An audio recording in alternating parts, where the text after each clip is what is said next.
I think forgiveness is something that often confuses people that might not know the Lord. Someone has hurt you repeatedly and you've forgiven them multiple times. Now you're wondering if continuing the friendship is wise.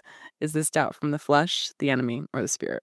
I think people like overuse the phrase "I forgive, but I don't forget," that kind of Mm, thing. I don't think that's what Christian forgiveness is, because in Colossians, like it says, your life is now hidden with Christ. It kind of implying that God can't even see our sins. He actually like kind of forgets them because of Christ. At least that's the way I interpret it.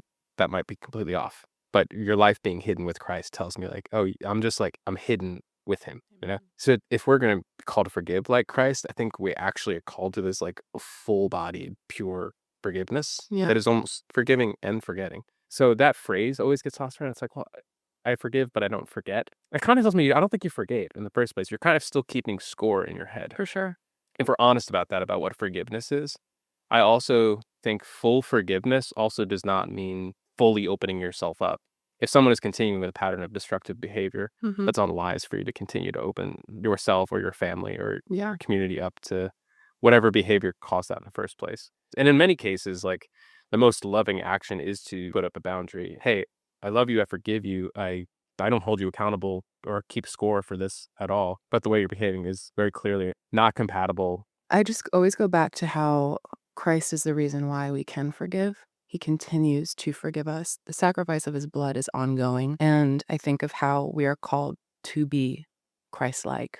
And I think forgiveness is something that often confuses people that might not know the Lord.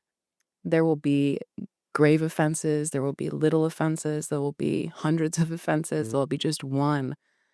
But it's just like we look at God and we see how he has the grace and the forgiveness towards all. And I think when we do get offended, that's a challenge to our hearts. Where are we holding bitterness? Where are we living in the Father's house, but not putting on his robe and putting on his ring and eating at his table? So I do think unforgiveness is a good heart check to kind of like just nudge us towards where are we angry at the Father? Mhm. Where are we holding bitterness for desires not yet met?